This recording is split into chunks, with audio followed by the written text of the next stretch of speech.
Жанның шешесі босанысымен қаны тыйылмай қансырап өлді. Жанды табақтай емшегімен емізіп, Канизак әйел асырады. Сарайда ол жөнінде Канизактың емшегіндегі сүті сиырдың сүтінен аз емес деп айтып жүретін.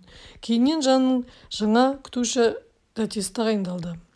Әкесінің 9 әйелінен, өзінің 17 апа сіңлілерінен және 14 аға інілерінен тәтесін анағұрлым жақсы көрді.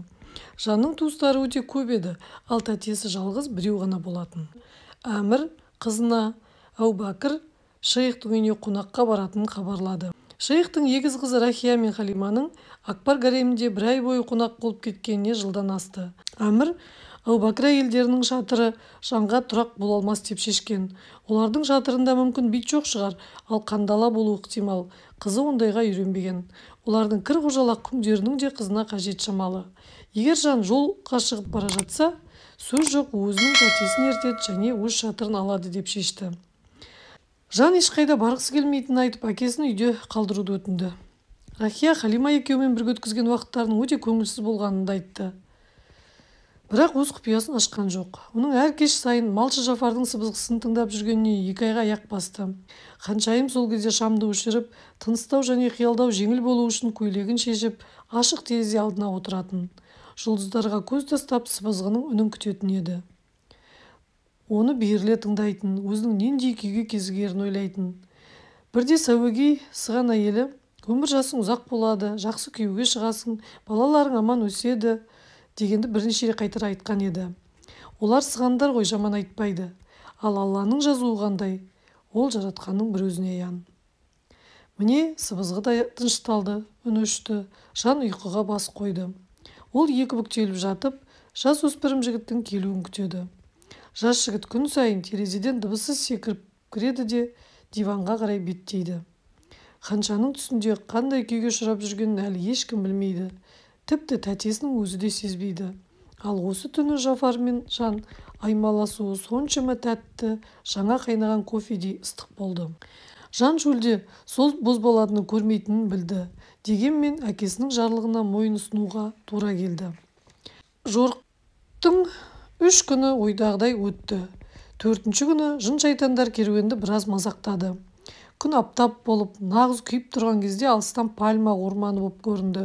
Көк жасыл ағаштар арасында биікте аппақ мұнаралар көрінді. Мешіттердің көгілдір күмбездері жарқырады. Сарай және оның бекініс қабырғалары, бекініс мұнаралары байқалды. Шөл даланың дәл ортасында орнаған бұл неғылған шаһар екеніне жан қайран қалды.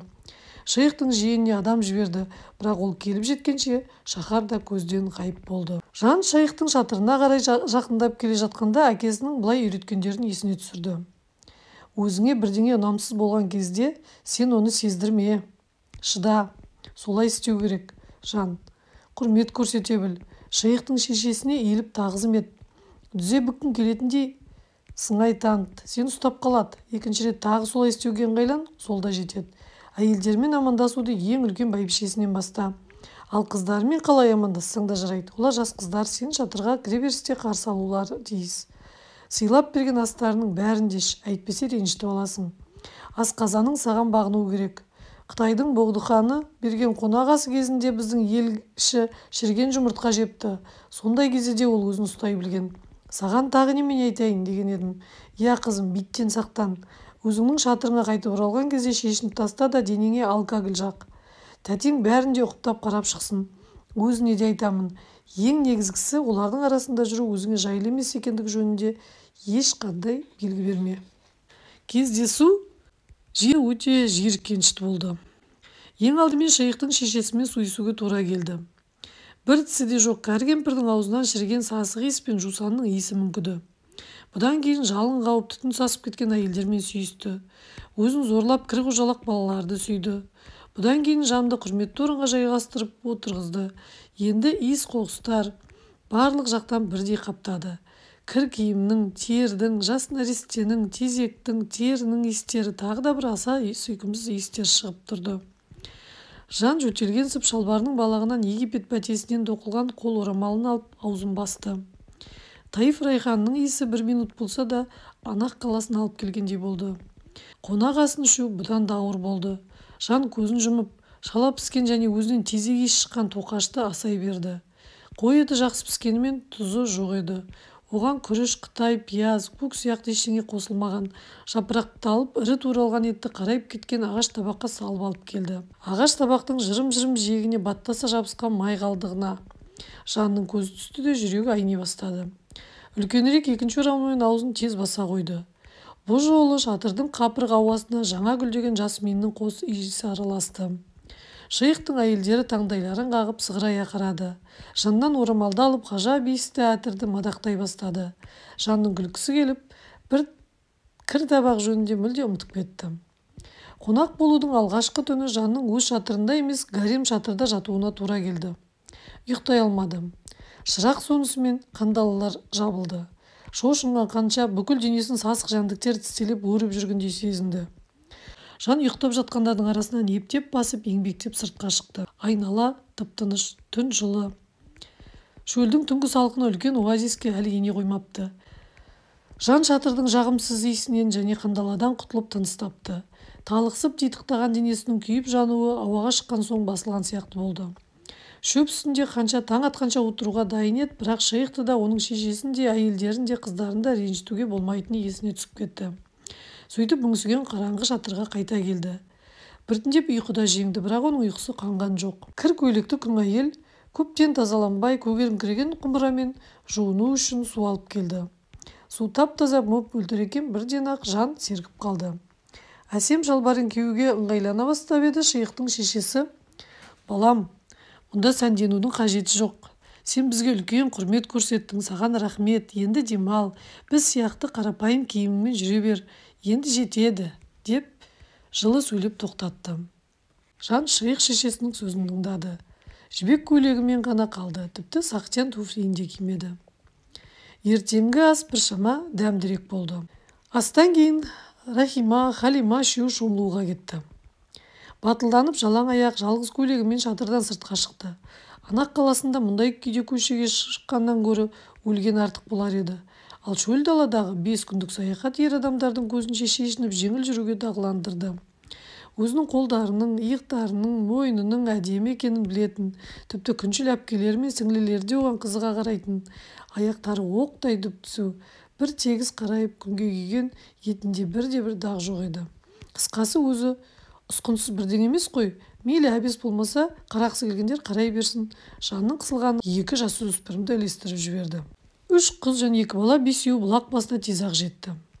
Жан көйлегін шешіп тастады да, біреу қарап тұрған жоқ па дегендей сезіктеніп бұтаның түбіне қарады. Оның денесіне ұрлана қарап, көздерімен аймалап тұрған жасөспірім балалардан ұялыңқыраған. Бірақ қыз бұл мүлде басқа дүние екеніне, сондықтан қысылудың орны жоқ екеніне өзін сендірді. Балалар кенет басымен сүңгіп, аяқтарын аспанға көтерді. Аяқтарымен қоса тағы бір мүшесі селтиіп судан шығып қалды. Олар қалшылдап тоңғанша шомылды. Жағаға шығып секіргіш қоңыздарды қуалауға кірісті. Ақырында олардың біреуін жыңғыл сабағымен ұрып ұстап алды. 2 саусақ арасына қысып тұрып қарай бастады. Қолға түскен кішкентай мүсәпір жәндікке 5-еуі де тесіле қарады. Олардың бәрі біріне бірі жақындап, топтанып, шоғырланып қалды. Жан кенет жасөспірім 2 баланың денелерінің өзіне жанасқанын бүкіл денесімен сезінді. Жафармен үстінде аймаласқан кездегідей денесі қызып, жүрегі жиі соға бастады. Ана қамыры қызының жартылай жабай балалармен құшақтасқандай-ақ жақындасып ұзақ тұруға болмайтыны көп ұзамай оның есіне келді. Жирене шошынып, кенет секіргіш қоңызды тастап жіберді де былғанып қалған саусақтарын сүрте бастады. Жанның денесі сергіп, өз шатырына көңілді оралды. Әмірдің оң көзі Ибрагим Атек бүкіл жол бойы ештеңе сезбеді. Есін жиған жоқ, күн асқан сайын кебісін киюге де халі келмейтін болды. Аздап сауығып мастығы тарқаған кезде жындармен арпалысты. Жын-шайтандар оған маза бермеді, айналдырып алды.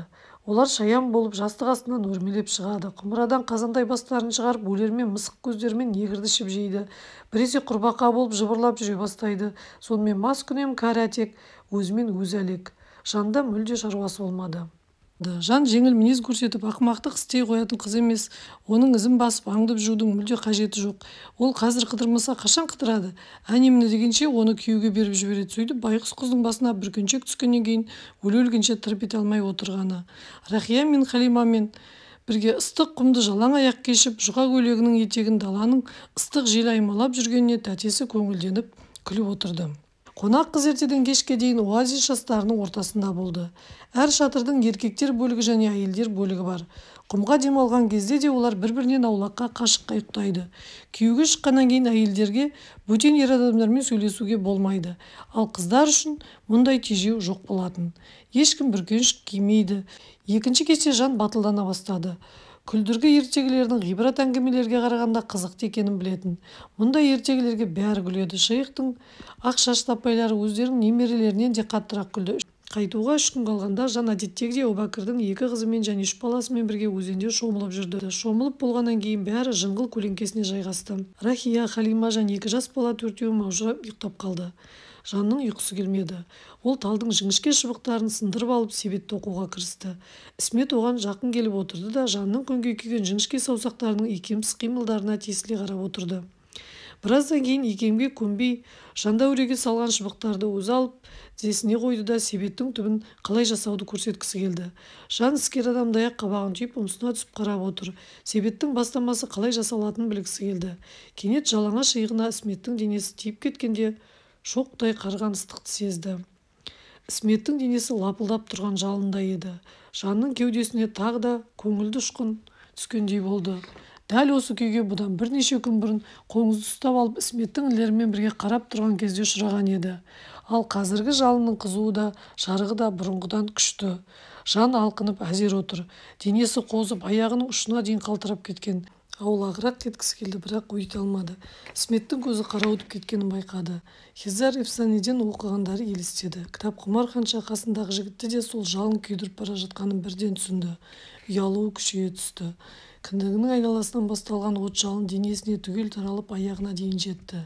Жан еркінен айырылып, барлық денесімен Ісметке жабыса түсті.